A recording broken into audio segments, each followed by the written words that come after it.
Concernant les nouvelles directives sur les investissements étrangers dans les joint ventures sur le marché des valeurs, la Chine a assoupli certaines restrictions et lancé un processus de demande pour davantage d'actionnariat étranger. Les restrictions limitant les investisseurs individuels étrangers à une part de 30% dans les valeurs à risque, directement ou par le biais d'un partenaire, ont été supprimées.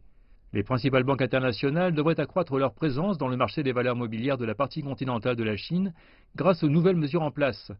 Jusqu'à présent, les banques étrangères ne pouvaient posséder que jusqu'à 49% de leur joint venture sur le marché des valeurs. Ce manque de contrôle et ces contributions limitées aux revenus ont longtemps été une source de frustration. Maintenant, nous avons une mesure stimulante pour améliorer l'accès au marché des investisseurs étrangers. C'est une étape clé dans l'ouverture économique. Réduire les restrictions va augmenter le niveau des standards du marché chinois et se traduire par une meilleure croissance économique. Par ailleurs, le régulateur chinois des banques et assurances a décidé vendredi d'autoriser les banques étrangères à étendre leur champ d'activité en Chine. Ce changement leur permettra de se lancer dans de nouvelles activités telles que les souscriptions aux obligations gouvernementales, et les limites d'actionnariat pour les banques et les entreprises de gestion d'actifs financiers seront retirées. Les courtiers en assurance étrangers auront le même champ d'activité que leurs homologues chinois.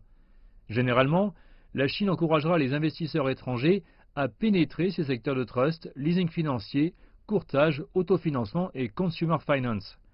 Cette initiative devrait être appliquée avant la fin de l'année. Les entreprises étrangères pourront détenir jusqu'à 51% des actions des joint ventures d'assurance vie au terme d'un processus qui devrait durer 3 ans.